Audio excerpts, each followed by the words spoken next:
Good morning दोस्तों। कक्षा 11 के नामा के मूल तत्व विषय के वर्गों में आप सभी का स्वागत है। दोस्तों, कक्षा 11 के नामा के मूल तत्व विषय के भाग 1 के चैप्टर नंबर 4 रोजनामचा में हमने पिछले वीडियो में रोजनामचा के बारे में उसके उदाहरण संदर्भ कुछ अभ्यास किया था। दोस्तों, आज हम विभिन्न प्रकार के व्यवहारों की रोजनामचा के बारे में पढ़ाई करने वाले हैं।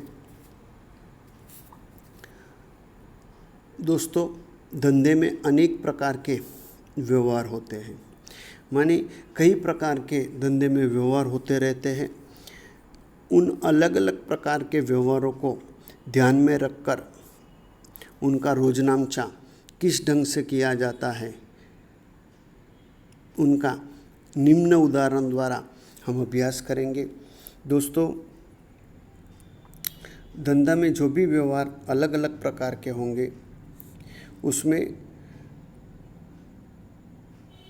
निश्चित प्रकार के व्यवहारों की रोजनामचा या प्रविष्टि किस प्रकार होगी, उनके उदाहरणों का हम आज अभ्यास करने वाले हैं। तो आज हम दोस्तों नया धंधा प्रारंभ करते समय पूंजी और आहरण संबंधी व्यवहार के बारे में आज हम पढ़ाई करने वाले हैं। दोस्तों, पूंजी और आहरण संबंधी जो भी हम अभ्यास करने वाले हैं, उसमें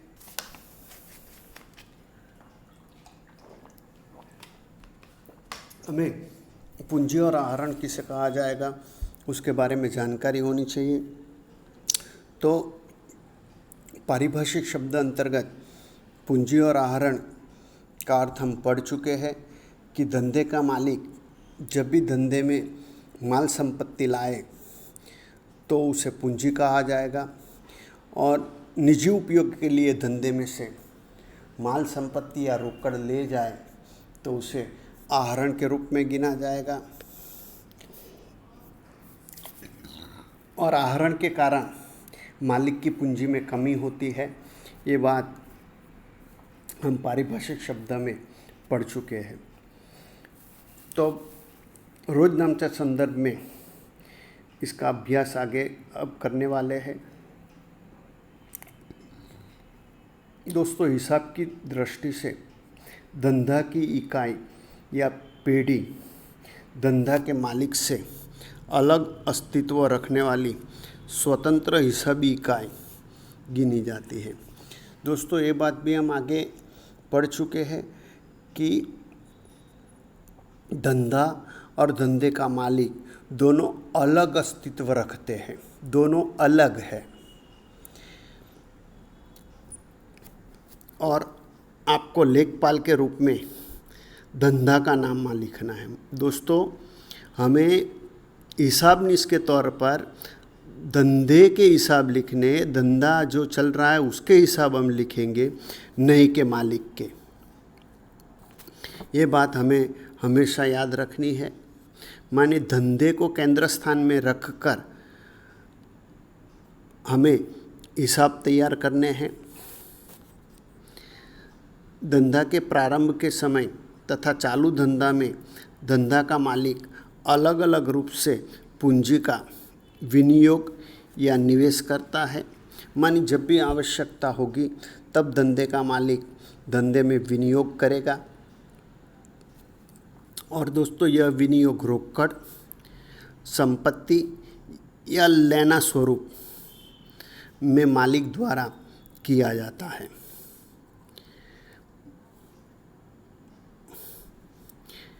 देने वाले के खाते जमा के नियम से धंधा के मालिक का खाता जमा, माने पूंजी खाता जमा होगा। दोस्तों, व्यवहार की दोहरी असर और खाते के प्रकार में उधार जमा के नियम अंतर्गत हम ऐसा पढ़े थे कि व्यक्ति खाते के नियम में अगर व्यक्ति लाभ लेने वाला है तो उसका खाता उधार होगा, और लाभ देने वाला है तो उसका खाता जमा होगा। तो यहाँ मालिक धंधे को लाभ देने वाला है, इसलिए मालिक का खाता जमा होता है, लेकिन मालिक धंधे को जो दे रहा है वो पूंजी गिनी जाती है, इसलिए हम पूंजी खाता जमा करते हैं। यहाँ मालिक का पूंजी खाता धंधा की इकाई का उसके मालिक के प्रति दायित्व या देवा है। मानी आगे भी हम पढ़े दोस्तों कि मालिक और धंधा दोनों स्वतंत्र अस्तित्व रखते हैं, इसलिए मालिक धंधे को माल संपत्ति या रोकड़ दे रहा है, इसलिए मालिक के प्रति धंधा की इकाई का दायित्व बनता है। दोस्तों, जब धंधा का मालिक उसके निजी उपयोग के लिए धंधा की मालिकी का माल, संपत्ति, रोकड़ या अन्य सेवा का उपयोग करता है, तब मालिक की पूंजी में कमी होती है, जिसको आहरण कहते हैं। दोस्तों, मानी मालिक अपने निजी उपयोग के लिए धंधे में से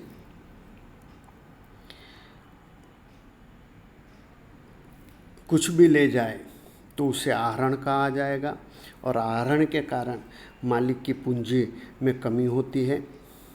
या धंधा का मालिक लाभ या बदला लेने वाला होने से लेने वाले के खाते उधार नियम से धंधा के मालिक का खाता माने कि आहरण खाता उधार होगा।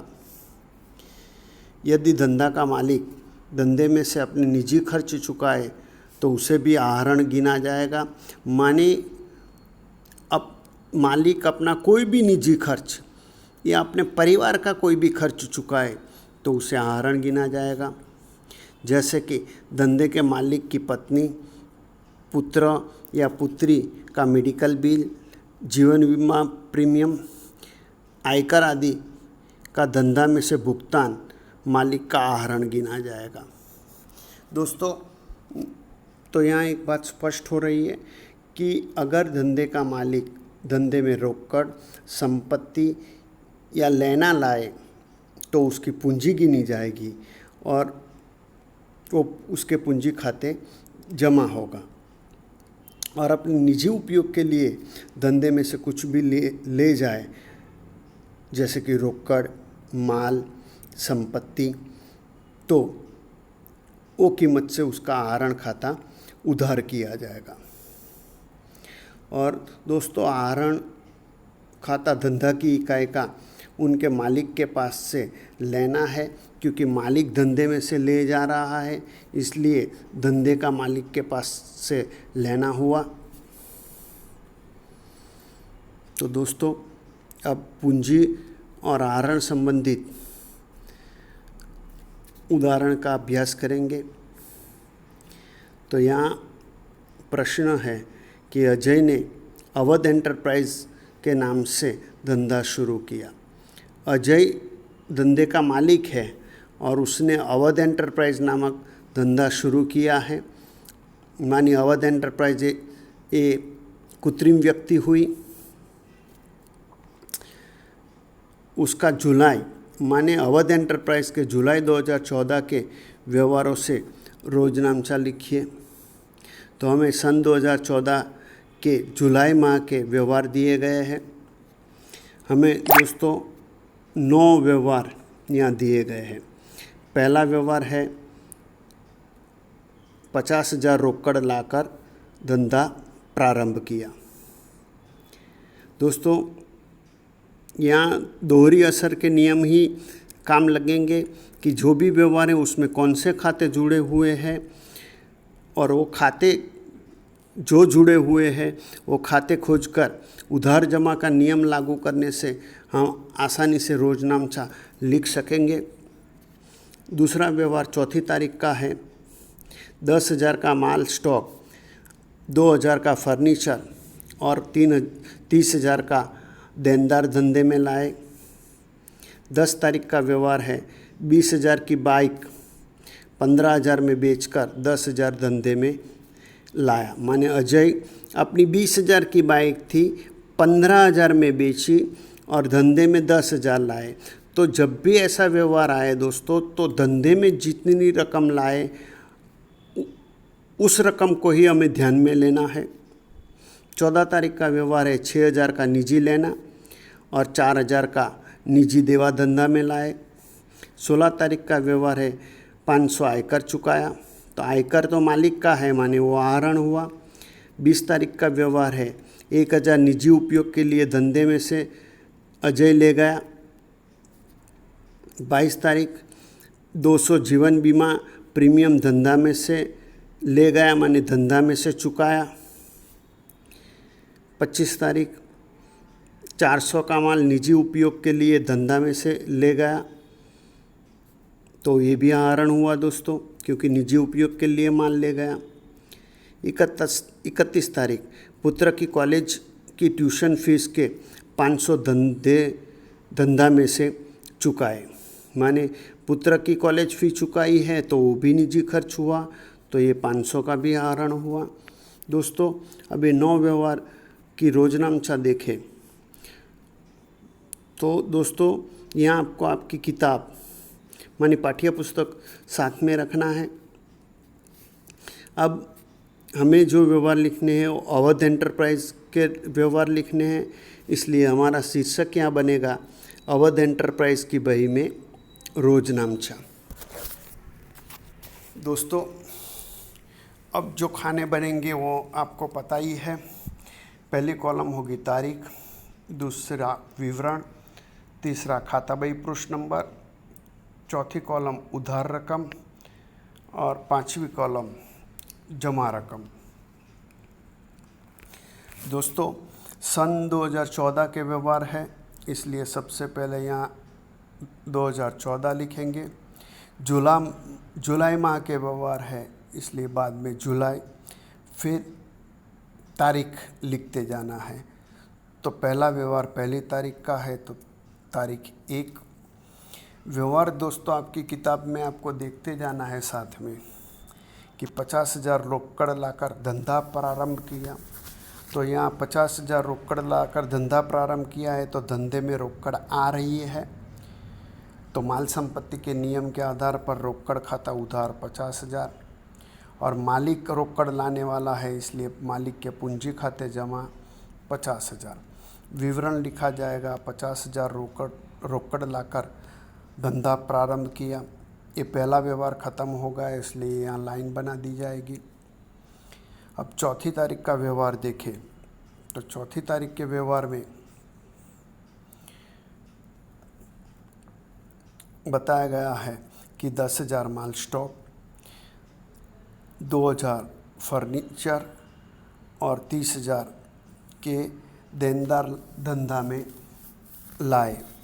तो माल स्टॉक, फर्नीचर और देनदार तीनों धंधे में आ रहे हैं, इसलिए उधार जमा के नियम में आए तो उधार के आधार पर माल स्टॉक खाता उधार 10,000, फर्नीचर खाता उधार 2,000, देनदार खाता उधार 30,000। ये तीनों लाने वाला मालिक है, वो उसकी पूंजी गिनी जाएगी, इसलिए पूंजी खाते का 42,000। ये 42,000 ये तीनों का दोस्तों योग है, जो संयुक्त प्रविष्टि में हम देखे थे। अब ये व्यवहार भी ख़त्म हो गया, इसलिए यहाँ लाइन बना दी जाएगी।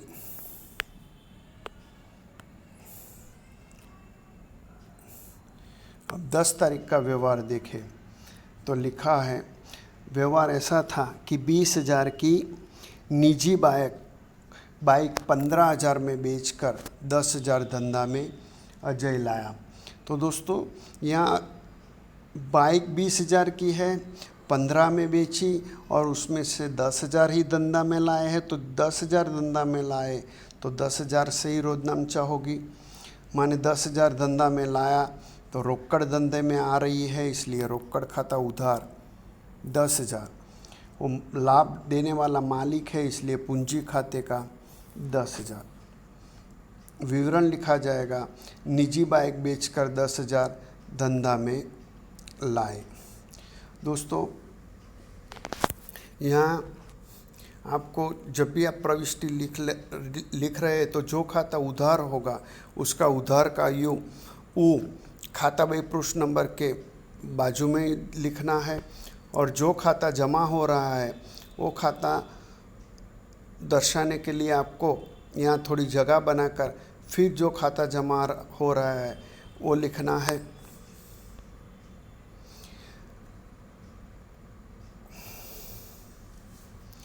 अब दोस्तों 14 तारीख का व्यवहार देखें तो लिखा है निजी लेना 6000 और 4000 का देवा धंधा में लाए।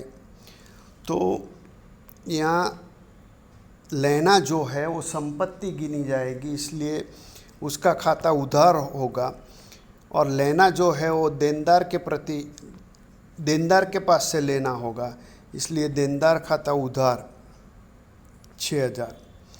और देवा जो है वो दायित्व है जो जमा होगा, जो लेनदार के प्रति होगा, इसलिए लेनदार खाता जमा माने लेनदार खाते का 4000,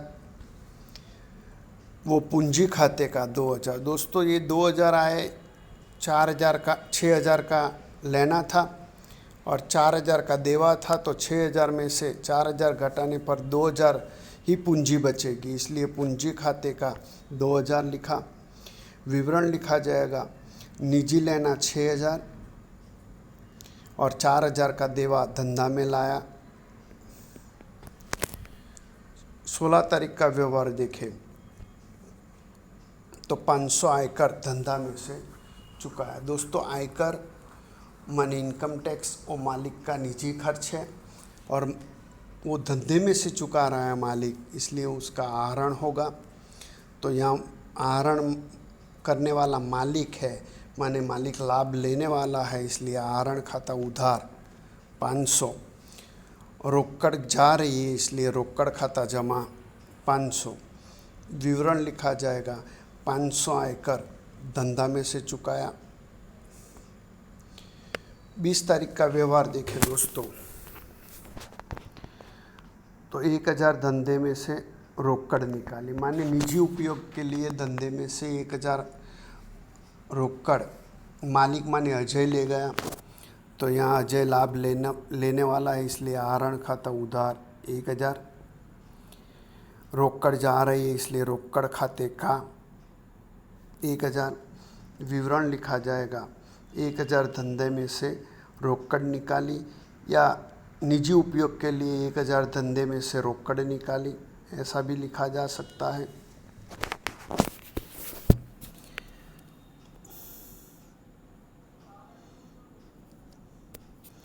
दोस्तों 22 तारीख का व्यवहार देखें तो 200 जीवन बीमा प्रीमियम धंधा में से चुकाया, माने जीवन बीमा तो मालिक का ही होगा, तो उसका निजी खर्च हुआ, तो मालिक लाभ लेने वाला है, इसलिए आहरण खाता उधार 200।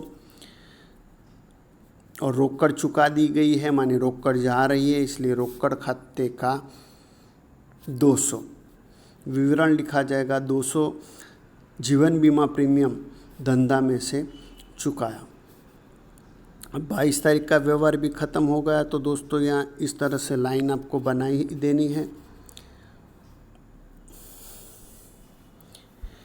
अब 25 तारीख का व्यवहार देखें तो 400 का माल निजी उपयोग के लिए लिया, 400 का माल निजी उपयोग के लिए लिया। दोस्तों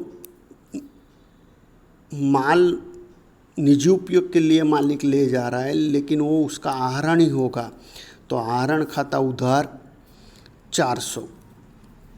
अब दोस्तों यहाँ मालिक जो ले जा रहा है वो माल ले गया है निजी उपयोग के लिए, तो जो मालिक माल ले गया वो खरीदे हुए माल में, धंधे ने खरीदे हुए माल में से ही ले गया होगा, माने खरीदी में से माल कम हो रहा है, इसलिए वो खरीद खाते का 400 लिखा जाएगा, माने पूरी प्रविष्टि होगी आहरण खाता उधार 400, वो खरीद खाते का 400। विवरण लिखा जाएगा 400 का माल निजी उपयोग के लिए ले गया।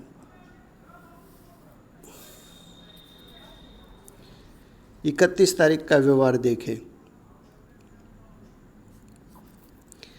तो 500 पुत्र की कॉलेज फीस धंधा में से चुकाई, माने पुत्र की कॉलेज फीस चुकाई तो वो भी उसका निजी खर्च माने आहरण हुआ, इसलिए ये प्रविष्टि भी होगी। आहरण खाता उधार 500 और रोकड़ खाते का 500।